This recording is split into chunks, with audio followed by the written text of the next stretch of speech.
TLO, what's poppin'? We are on Twitch. We are not live. But you can leave a like, comment, subscribe, turn on your post notification bells. Let's continue to grow the family from Chicago to the UK. Right behind me, man, you see it. This is a little warning screen just in case things go left. I'm the one to be like, I told you so. Don't forget, we do got twitch.com. That's where you can catch any live stream or watch any previous live streams. Username's that first one at the bottom of the screen. Don't forget, we do got Patreon, where we post 5 days a week. Very important to the continued movement of everything. So if you haven't locked in to being a Patreon member, just, you know what I'm saying, lock in one time, man. It really helps. Don't forget, we got merch as well. The link to everything is down in the description, man. This is famous news. This is London's council estates during the 1980s and 90s. Social housing, poverty, and vandalism. Never seen nothing like this. Real tours. This should be good. I ain't even gonna hold you. Let's get into it then. Copyright disclaimer. Under Section 107 of the Copyright Act 1976, allowance is made for fair use for purposes such as criticism, comment, news reporting, teaching, scholarship, and research. Fair use is a use permitted by copyright statute that might otherwise be infringing. Non-profit, educational, or personal use tips the balance in favor of fair use. No copyright infringement intended. All rights belong to their respective owners. True. Westminster's biggest problem with vandals is here, Mozart. on the Mozart estate in North Kensington. The annual bill runs to £100,000. There's graffiti just about everywhere you look.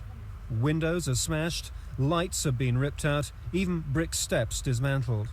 The estate did have its own pub. That's been closed and boarded up for months. The council say it became a centre for hooliganism and drug taking. Last Sunday, That makes sense. You put a. They would never do that in Chicago. vandals set fire. It's just like the epicenter of everything. Council say it became a centre for hooliganism and drug taking. Last Sunday, vandals set fire to power cables, plunging this fire escape corridor into darkness. The humour of the vandals doesn't help. The staircase was painted top to bottom, and some bright comedian put on again, paint it again, Sam. I mean, that doesn't do morale any good for anybody in this area. The council have been trying out flying squads of workmen to make repairs and clear up graffiti quickly. Here on the Hall Park estate, it's already helped to reduce vandalism. Now it's being tried across the borough.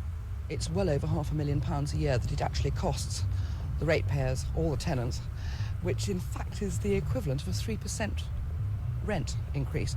So if there were no vandalism, they could all have a 3% cut in their rent. Can you honestly see this blitz by the council? Every action has a reaction, man. You mess up your own area, somehow they gotta fix it. You gonna fix it too. Really working? I think it'll work in a number of areas. It won't work in all the areas, but I think if you could even reduce it by 1%, it must only be good. So bad is the problem here, the council's considering major structural alterations, such as removing the walkways, to help combat vandalism. This tenant told us that 24-hour policing of the estate would also help. John Andrew in Kent. Is this estate still here in London? Because we got something similar. It's called Mozart Park. That's where the Latin Kings be in Chicago. Be a few of them over there. On Westminster Council's Mozart estate, lecturer Alice Coleman is being given the chance to put her ideas into practice. In her book Utopia on Trial, she says estates like this don't provide the kind of home that people feel happy in. She says the large public areas around blocks only add to a lack of identity and a feeling of being cut off for residents. Walkways letting... There's actually some D's over there in Mozart Park too, but it's... in strangers and vandals, making tenants more insecure. We have suggested that removal of walkways, putting walls round the individual blocks so that they belong to the inhabitants and not to the public at large. And in the case of the bigger blocks, trying to divide them up and divide up their grounds so that there may be 2 or 3 quite separate blocks side by side instead of one. And then finally, trying to make the front of the block into what we call traditional streetscape. Alice Coleman believes people were happier in the terrace houses of the 1930s, where the pattern made it easier to develop neighbourly relations, cutting vandalism and crime. That was the 30s. This is the 90s. This is 70 years. I mean, this is 50. This is 60 years apart. Now her ideas have been taken up by Westminster Council. You can't even compare what was done then and what was done now because what was done in the 30s and the 90s, it doesn't even compare. Was they really comparing stuff like that? Do we do that? Man, back in the night, yeah, we do. Okay. Hired her to put a human face on their problem Mozart estate. This estate looks better than some of the older, different estates, all slab-sided. And in fact, this particular estate won lots of prizes for architecture and design. But I think Alice Coleman has got a lot in what she says. I think the design of estates must have a lot to do with the behaviour. Because if you think about it, the people who live on this estate are exactly the same sort of people who live on the little roads and the little houses round it. So why is their behaviour so different? It must have something to do with the design. Alice Coleman's schemes here will split the estate up into smaller, more private areas that can be watched over by the residents. She and As a child living in these tower blocks, estates, projects, local income housing, but it's boxed in, it's fun. It's fun because as kids, every kid in there. We all get put outside to go in a little meadow and play, and parents watch from the windows. It's a vibe growing up in one of these until you hit a certain age, and then the innocence is gone. But Westminster hope it'll be an experiment that will make the Mozart estate seem more like home. This is Steve Clark for Thames News. Oh, we're going through all of them. Okay. Stonebridge Estate. This looks like a prison.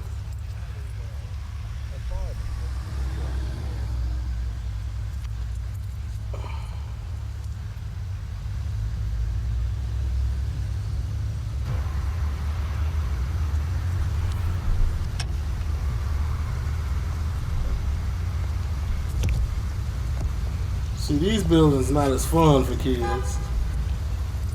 It's just a bunch of houses next to each other. I mean, you could go outside and play, but it's not squared in or boxed in for maximum fun. Is this where they shot the Central C video? Doja Cat? Is that the one?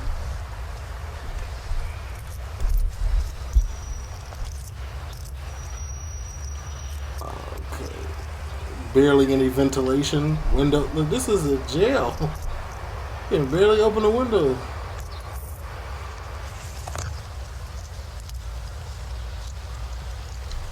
Looks like the Fed building downtown Chicago, the tall part. Oh, what's these? Okay, these are a little bit different. Okay.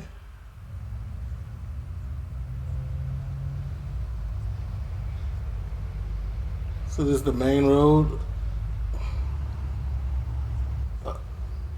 So there is a little play area. Oh, the Mandem.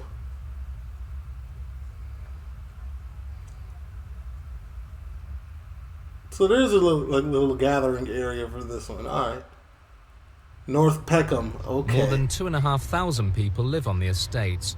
Residents blame high crime rates on the miles of walkways running in front of their homes, which they've been lobbying Southwark Council to demolish, but without success. Now the government's offering the choice of opting out of local authority control and forming the two estates into one centrally funded housing action trust. Housing Minister Michael Spicer is on the estate this morning to sign a document setting out the trust plans, which will be put to the residents for a vote. But the council's against the idea, saying the document isn't legally binding on the government, so there are no guarantees that proposals agreed by tenants won't be changed. Bro, in the 90s especially, but early 2000s, I can't remember where they put voting into the people living there's hands and it went their way. Like it doesn't matter. It's just to show them like, okay, we acting like we care.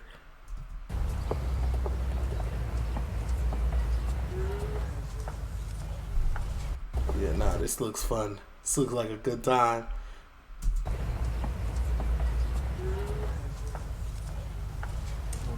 But like I was saying though, like all of these kids playing together, what do you think that turns into at some point? You know what I'm saying? Watching your parents struggle, all of these kids having fun. Then you like, man, we gotta get up out of here. Like we gotta get some money. We gotta get it together. Where's my father? You know what I'm saying? Oh.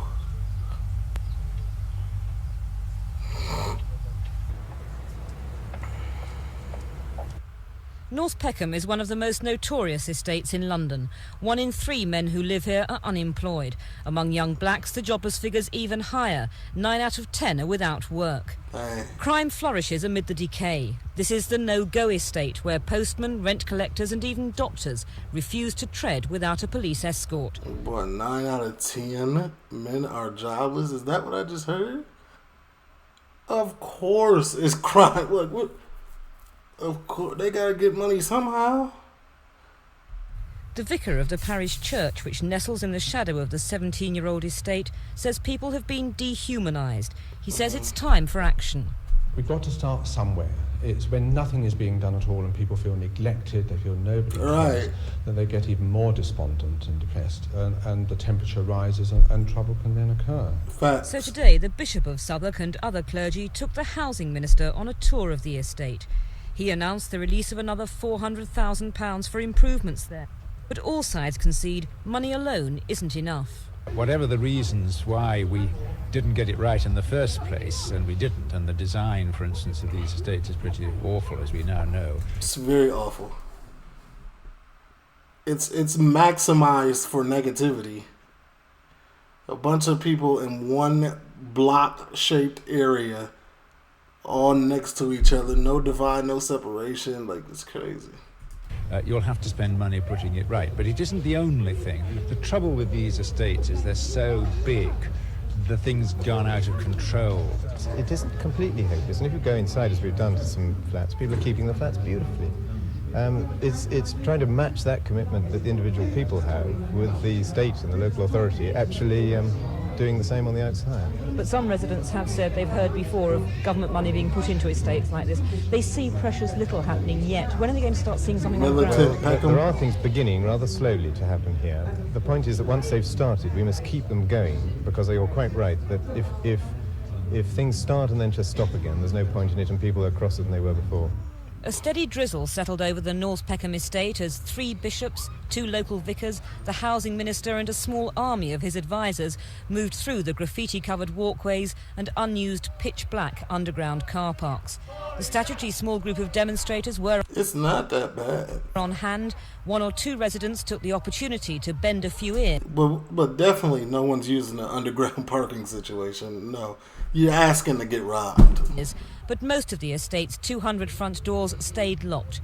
Few people venture out here on days like this, ministerial visit or not. Barbara Long in North Peckham, Thames News. TEELITONE estates. This is the estate where Bengalis say they suffer daily physical and verbal abuse. They were moved here in February from council accommodation for the homeless. They say the choice was simple: move here away from the main Bengali community in the west of the borough or end up on the streets. These men and their families have all been attacked. Nazareth Ali has been punched and kicked and hit with pieces of wood and piping. 3 people have needed hospital treatment. Tohir Ali won't venture out after 4 o'clock. And all the time, Smart. when we are going out, they can shouting, they can call me and black bandit and black bastard or something like this. And they can call all the time, it's Paki, Paki, get out, go away from there, why you should come here. You know what's crazy? That is not a slur in America. But out there, it's a slur. I learned that years ago, but here it's not. Then they can shouting like this all the time. Have you been attacked? It's just an abbreviation for... 3 times we can be attacked. One time I can go into the Nimel house. Then we are just getting in the corridor and I am behind of them. This piece of wood coming to this my shoulder, then after my shoulder going to this one man, his name is Idris Ali, his nose, and he's get blood out from his nose. Dang. Police have responded with a constant patrol of the estate. Some of the incidents have and are being investigated, but community workers think the only way to protect the families is to move them out. It really is a matter of time, only a matter of time, till one of the injuries is fatal and someone sustains either a very severe injury or dies. In that sense, it is fair to say that... Yeah, because at a certain point, the Mandem, they think they own the estates, which in a sense, they provide protection for the estate and its inhabitants, but at the same time, they don't. They also have a negative effect on the estates too, like, you know, because they trapping in there. They're supplying their own people with, you know, class A's probably, which is ruining the aesthetics and the comfortability and the quality of life. It is a matter of life and death that these families are transferred out of that very hostile environment. But your only solution is to move the families out. Isn't that giving in to racism? No, I don't think so. I mean, we are not in favour at all of having any no-go areas or any ghetto areas. We believe in having a multiracial housing policy. The first priority, though, must be for the safety of those families themselves. It is completely unfair to expect that those families have to suffer this level of intimidation in order for this council to try and pretend that it is a multiracial borough. The council say that so far they've tried to tackle the problem on the ground. They've sent letters to everyone on the estate, reminding them of their obligations not to harass fellow tenants. Tonight, though, under growing pressure, the Housing Committee have agreed to meet a deputation of Asians. One plan being considered is to nominate them for transfer to housing association flats in the west of the borough. John Andrew, Thames News. In a recent ballot, 90% of the high-rise residents of the Trowbridge estate said they want it demolished and rebuilt. Today, a group took a coach trip to Parliament to press the government to do just that. They say the 17-year-old estate is a slum, soaking wet and falling apart. When you have a heavy rainstorm, the water starts coming through the windows, so naturally we've had to drill a hole. Mold. And put string, which leads into a bottle, which collects the water, and it runs down the string and goes into the bottle. And if you're lucky, you can change it maybe once every 2 days. But if it's really bad, we have to change it every day. You can sit in here during the winter, and you've actually got to sit with a sheepskin coat on to keep you warm. The dampness is running down the walls, it's diabolical. Last year, the Ombudsman found the GLC... Gotta have a heavy mold problem. I mean, a lot of these, you want them to tear it down and rebuild them, but once they tear it down, I'm pretty sure they like, could put something else here, or just leave it. Guilty of maladministration for failing to do repairs. But this year, new tests have shown alarming faults in the original construction of the blocks. This steel rod should be tied to the outer wall. It isn't. This one should run the length of the wall. It doesn't. Wow. This rod should hold the outer panel. Instead, it falls short. The faults have already been noted in a secret GLC report. Bro, that's very unsafe. Structurally unsafe. Like, how can you even inhabit it? There have been a series of mistakes, a lot of negligence, and possibly something worse. If you're reading the report, what you find is that some of the steel, which is supposed to be holding some of the blocks together, simply isn't there. Some of the steel is of inadequate thickness and doesn't conform to the drawings and the design specifications. And some of the steel is still being corroded. And that actually means that some of the blocks are unsafe. Exactly, but it probably costed too much to rehouse. So y'all left them in there on some, we don't got the money to do this type of An stuff. application for demolition is being backed by the GLC and Hackney Council. Oh, okay. They estimate repairs to the existing blocks would cost £27 million. £1 million more, they say, than pulling the whole lot down and rebuilding from scratch. This is Steve Clark in Hackney. For residents on the Marquis estate, vandalism has become a way of life, and children as young as 5 are being blamed. Play areas have been smashed up, fires started, and petrol bombs found. The government have already declared their intention to make parents more responsible for their children's actions. Now Islington Council say they've had enough and are warning tenants they'll be evicted unless their children are kept under control. See them over here, them swings? Yes. They set light to them, and I've been running out with buckets of water, setting them out. What sort of things have your friends done on the estate then? Spray on the walls, sprayed, things like that. Because they're bored, there's nothing to do. Your message to parents of persistent young offenders? I could see that. In the early 90s, I could see that. But there's nothing to do. Now it's hard to say, like... It is that we mean business in making this estate better. And if necessary, you will evict people? If necessary.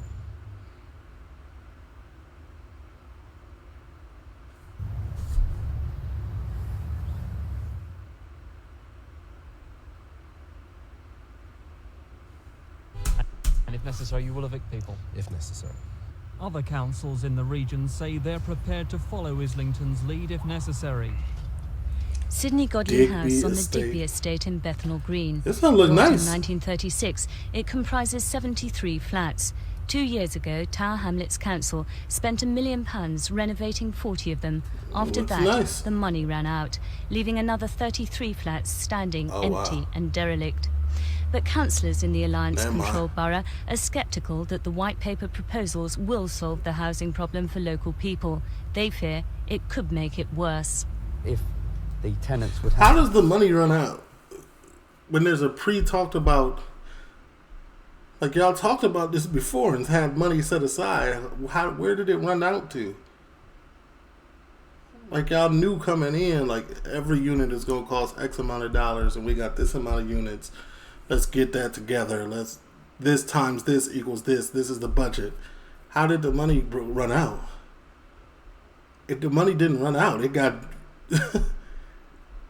It sounded like it got taken and repurposed. Pay for any improvements that were done, rather than them being directed via the borough, then they would see massive rent rises for themselves of perhaps £5, £10, £15 a week.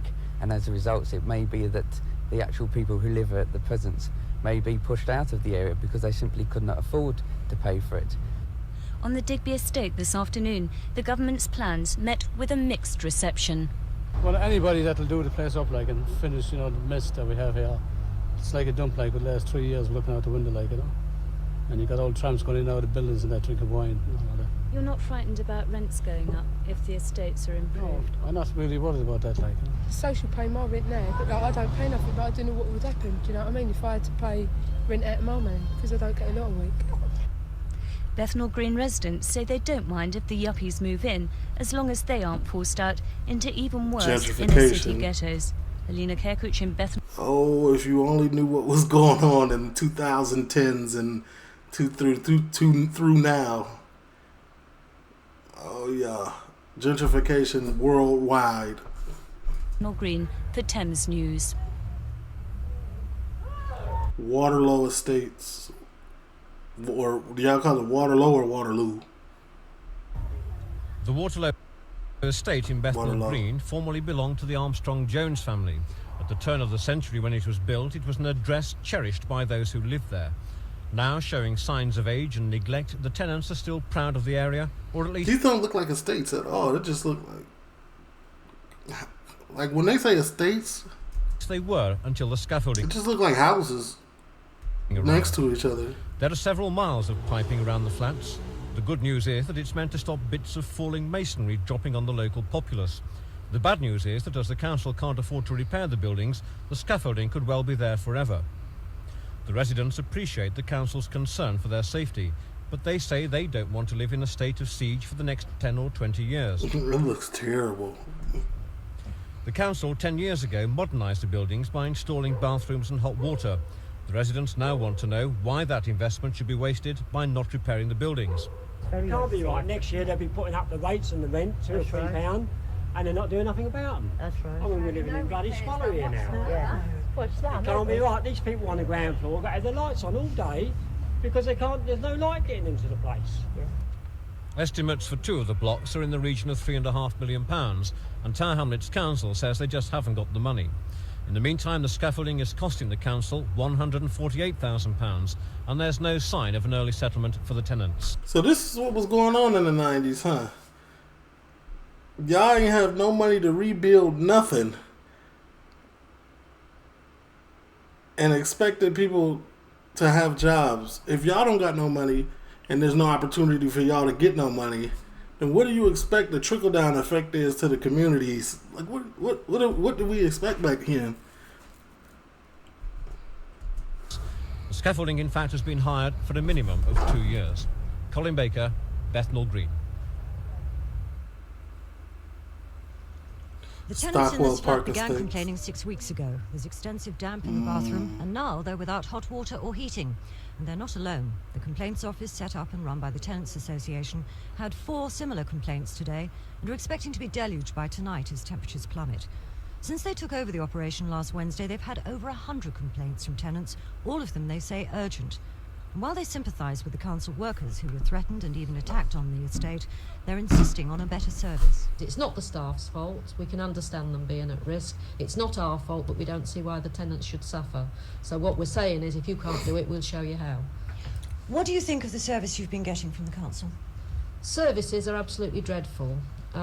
What must be added is that the position of our Tenants Association is that we support the council in terms of its fight with government on cutbacks in housing investment programme money and on rate capping. But on the other hand, we tell our council, pull your socks up with the resources you've got now and make sure they're used in the best way. And that means more people on the ground, less highly paid directors and less paper empires. There are nearly 1,000 flats on the estate, and the complaints office handles another 600 from nearby. The council agree not enough is being done and blame government spending cuts and violence. During the last few weeks, members of staff throughout the borough and in Stockwell Park in particular have suffered very violent attacks. A woman member of staff was threatened with rape. We've had knife attacks, and Stockwell Park estate, we had somebody threatened a member of staff with a broken bottle. Obviously that's totally unacceptable, and as the offices are totally unsatisfactory, they're only flats on estates, they don't provide any protection, they don't cover the Health and Safety at Work Act. We couldn't support the staff being put at that sort of risk again, or indeed the tenants who might be waiting in the waiting rooms when this sort of incident happens. The council say they'll soon be opening a new, more suitable office on the estate, but the tenants reckon that if they don't get better service, they'll take legal action and take the place over themselves. Tricia Ingram's Thames News. Thames View Estate. Barking and Dagenham Council installed new heating on the Thames View Estate 2 years ago. Since then, there have been 3 junction box fires, and it's generally believed that existing wiring just can't cope with the new system. The council say the London Electricity Board should pay to put things right. The LEB retort that their responsibility stops where wiring enters the buildings. Meanwhile, for tenants, sparks continue to fly. When I come down the stairs, and I heard some crackling and popping from my front door, so I opened my front door. Does nobody care about the tenants at all? What do you mean it stops where the... This cupboard here was all in flames, and the smoke was coming out of the end. The flames was in this glass, so we next to neighbour phoned for the fire brigade, and they come down, broke this lock off, and when they opened it, they put this white powder over the fire. And then about an hour later, the LEB come down with the council, and they turned around and said what it was, that the cables wasn't enough power to go through the storage units, because they switched on at 12 o'clock at night, and a sudden boost, the junction box couldn't take the power. Just how worried are tenants about the fire risk then? Well, they're worried all the time now, because it could happen again. But it's not just the... And then electrical fires are a spooky thing, fire risk which angers tenants. They say the fault means their heating only works half the time, but they still have to pay for it. Tonight, though, there is hope. Neither the LEB nor the council want to comment because negotiations over who pays the bill are, it seems, at a delicate but optimistic stage. Paul Asman in Barking. As Repton Court in Hackney was Clapham. going up, Ronan Point fell down. Repton and its neighbours were strengthened as a result, but the council now believes more safety work is necessary to ensure the tenants' safety, and they've banned the use of bottled gas to reduce the risk of explosion. Can I say and stress yet again that there is no danger to those blocks collapsing, providing people do not use gas within those blocks. The tenants aren't convinced. They say the council's investigations don't take fire into account, and they see daily evidence of deterioration, like a crack which travels right down one wall from the 16th floor to the 3rd floor. What? From the 16th floor to the 3rd floor, the same crack. That means that is structurally unsound. Like if it was a crack here, crack here, crack here, but it's liable to split at some point. Damp and flooding near power points, and these chunks of concrete that broke away from the building. They actually fell off the balconies. We don't know how high they came, but they just dropped off. The technical term for it is spalling, where concrete falls off because metal pieces that hold them on just corrode. And these could drop off any time, at any rate. And they could I feel like the whole balcony could come off at some point. Other tenants associations with the same tower blocks. The tenants are gathering strength to campaign for evacuation and demolition. Ideally, we've gone round the tenants. They would like demolition because now the problems have just accumulated so much. The only thing they can see is demolition to get rid of all the problems, and it would be cheaper. It's more economically viable. But where do you go as the tenants? But it's actually persuading the council to do it, to demolish. So Hackney face two dilemmas. Either they can strengthen housing they know has a short life, or demolish and rebuild, which they admit they would rather do. The question is money, and for a council which also faces a crisis over rate capping, there isn't much about. A decision will be made either way in 2 months' time.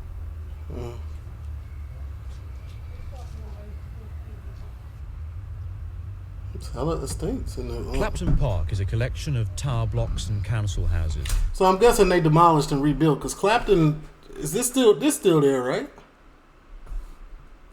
They were built in the early 70s to provide new homes. Today they're in urgent need of repair and have become virtual prisons for many people. There is a great deal of vandalism around. It's basically people have got nothing to do during the day, they just smash up things. But the main problem isn't actual vandalism, it is crime. There is a high rate of burglaries. This year, 1 in 4 people will be burgled on the estate, mainly in the high-rise, but it's a problem that affects the whole area. We've been broken into 3 times, and the last occasion was 2 weeks ago. I mean, when you think you're going to get broken into, couldn't even live comfortably. Fine, but they actually ransack the flats. Crime and rioting have particularly affected the many single parents on the estate. People like Cheryl Dubois and her 4 children. She's been making clothes for a kids' fashion show she's organised for next month. It's a start, but more now needs to be done.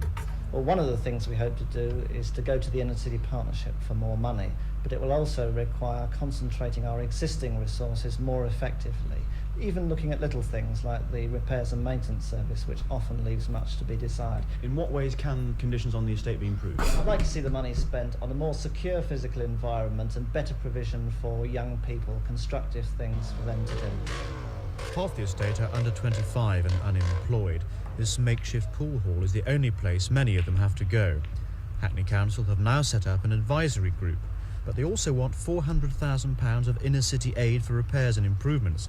They point out that more people live in Clapham Park than the Falkland Islands, but so far no government money has been spent here.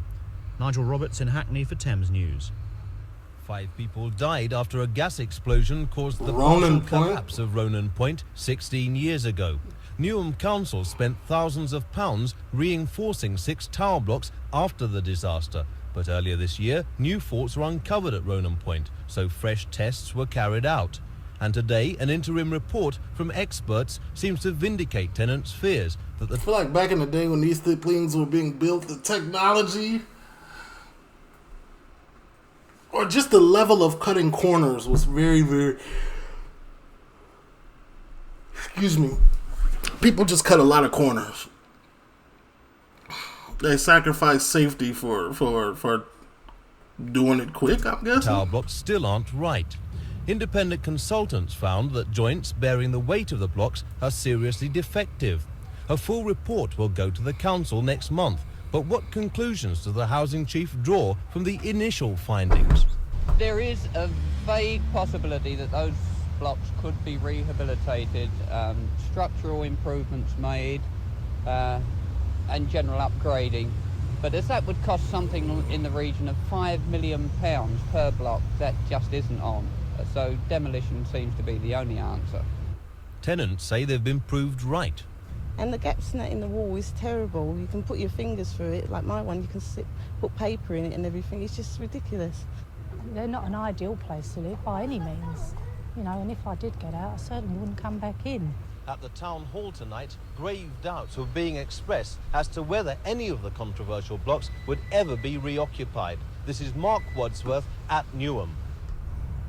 The blaze, which completely gutted the first-floor masonette on Clapham's Carey Gardens estate, started just before 11 p.m. last night.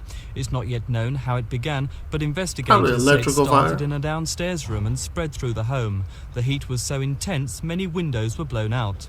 The fire claimed 4 lives. Jennifer Nyarko, a pregnant mother, was found clutching her 2-year-old son Alexander in their bedroom. Husband Godfrey was found dead yards from the front door. Their other son, 6-year-old Jonathan, was the 4th victim. A neighbour described the scene.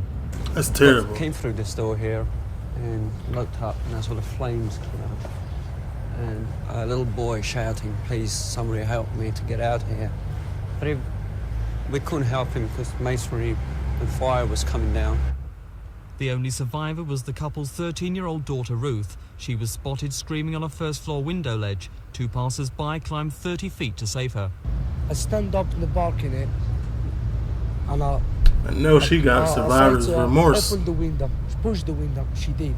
I said, "Bring your legs down." She bring the legs down, and I grabbed his bottom, grabbed it to the wall, and let her to go, slicing down bit by bit.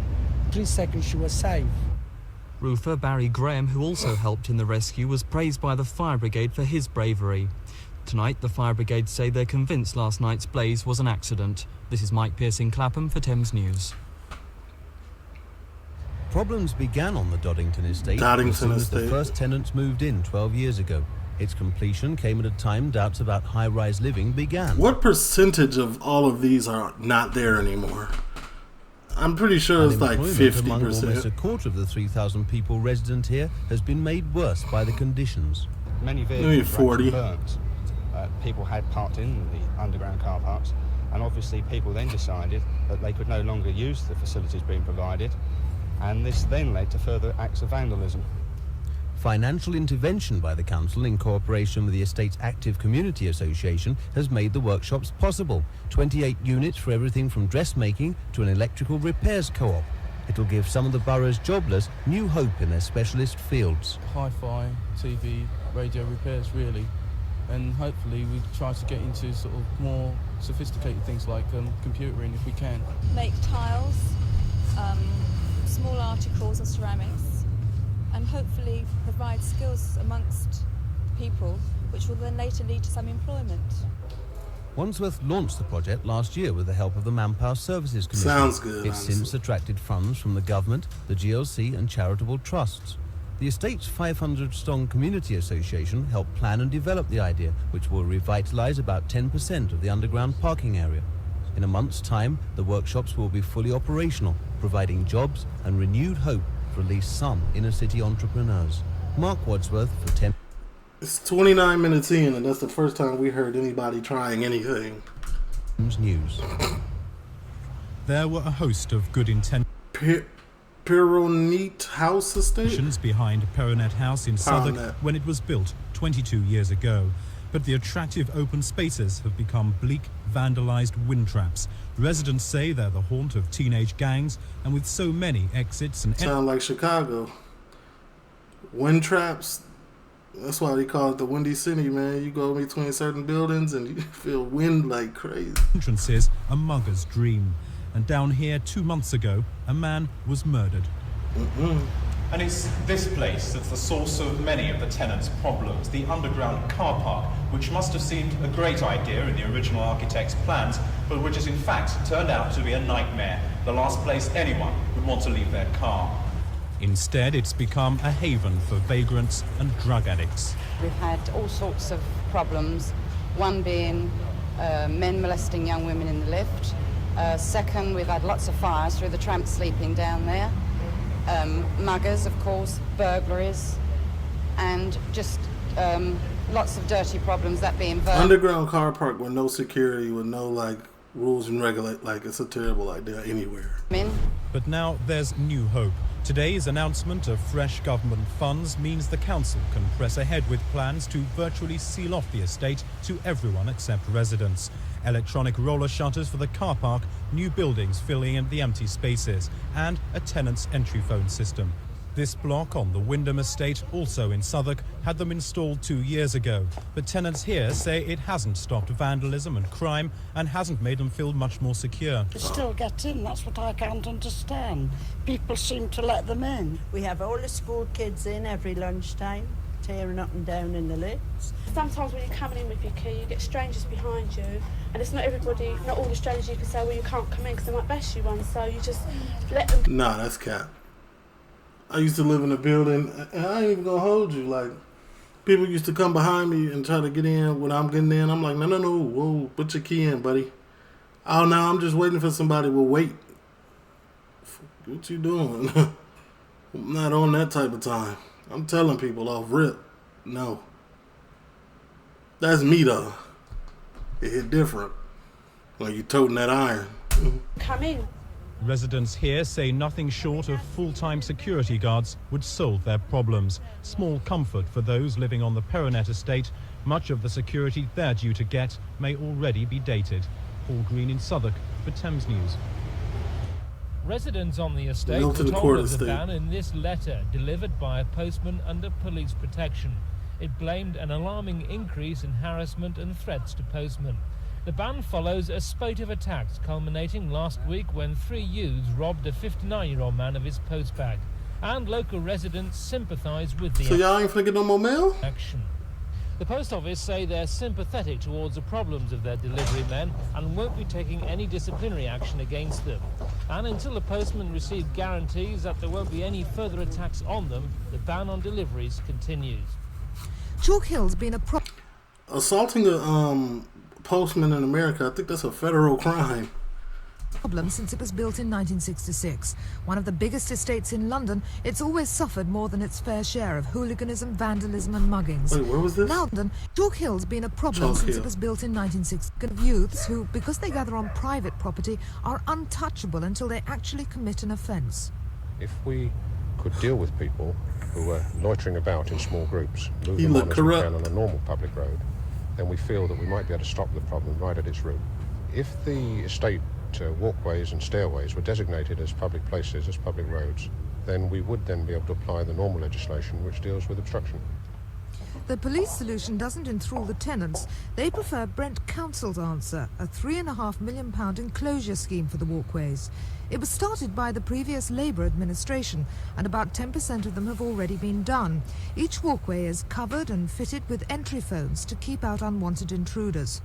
Those people who live on the closed-in walkways will today say the vast majority of them is the best thing that's happened to them since sliced bread. They wouldn't change it for anything. The enclosure scheme is being continued despite the cost by Brent's new Tory controllers. They say that only if the crime rate continues to soar after the walkways are finished will they consider making Chalk Hill's garden paths into public highways. Rita Carter in Wembley for Thames News. Among the 5,500 people on the Ferrier estate at Kidbrooke are 20 children living in a twilight world in the underground car parks. Youth workers discovered them sleeping rough, most of them abandoned by their families. They'd rather be here than in care. Some have been sleeping in rubbish chutes. A girl was in a drainage pipe. One small boy was keeping warm among heating pipe ducts. It's quite frightening. I wouldn't like to stay down here at night. You know, they're so unprotected. Anyone can come in through one of 3 entrances. They could be got at.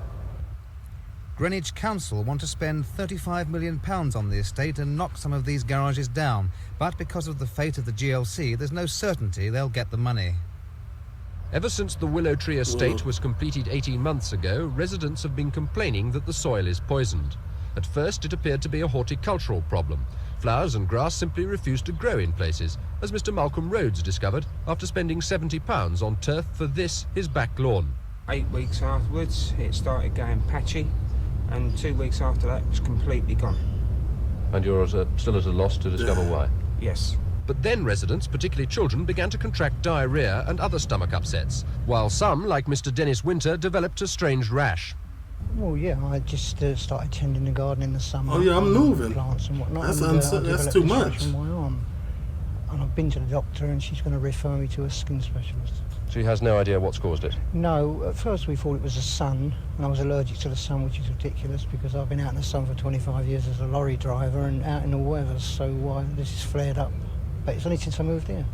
For 18-month-old Katrina Brooker, it's been a particularly painful experience. Her face still bears traces of a livid skin disorder. Well, she got a bad rash all over her body and her face come up really bad, and it's been like it for 8 months.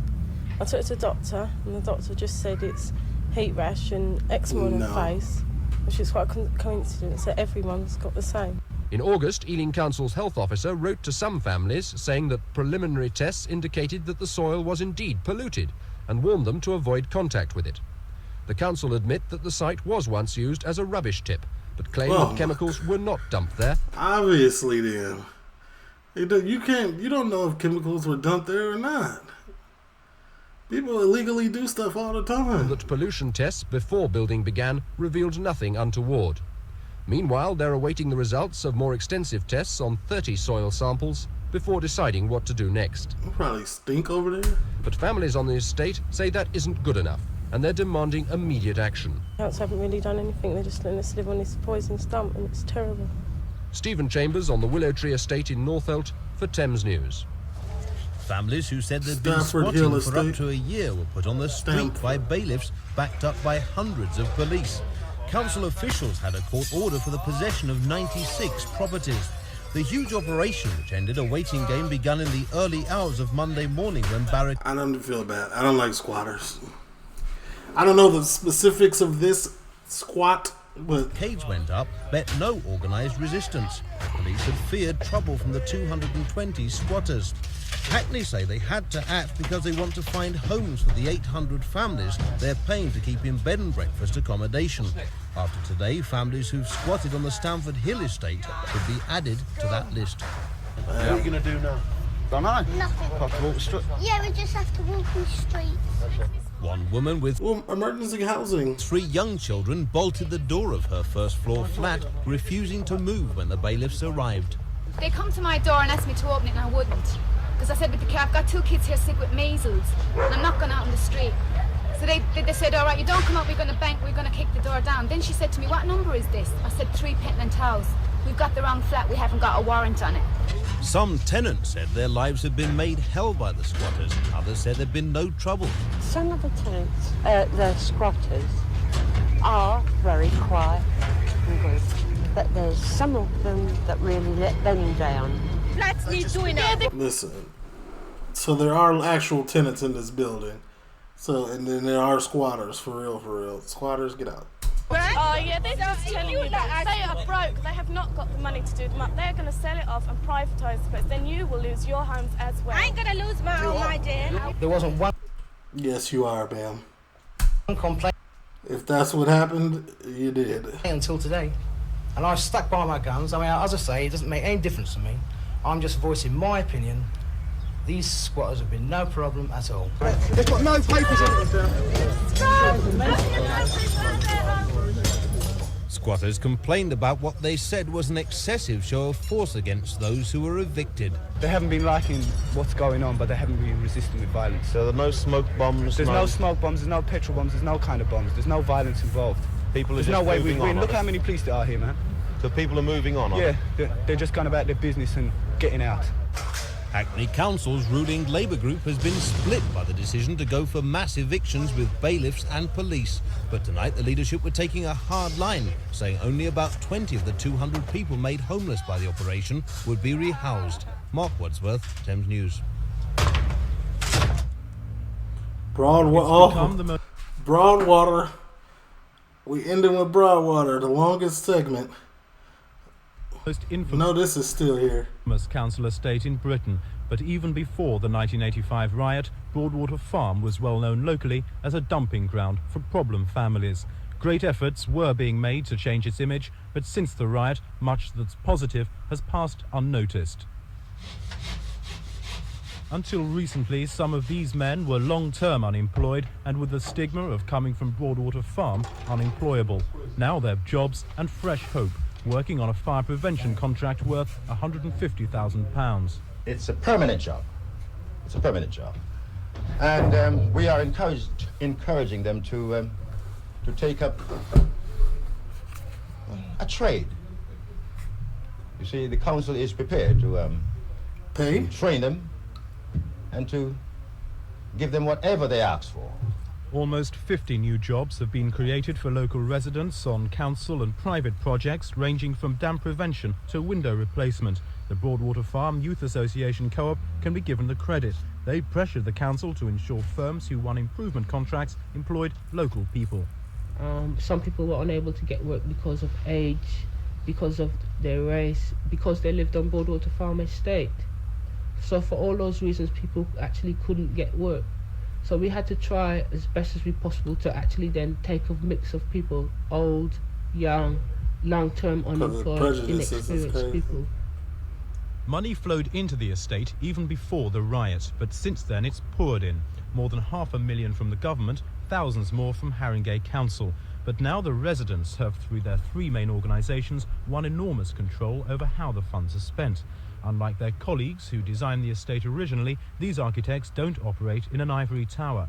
Based in a disused flat, their designs are not the result of what they'd like to see, but what the residents want. Extensive surveys were carried out. These employed local people, but they also ensured plans were linked to people's hopes and needs. This ambitious community centre is one proposal. Plans for new gardens and landscaping have also emerged. Other projects are much more advanced. This new mosaic is well underway. Elsewhere, another artist plans a 30-foot mural.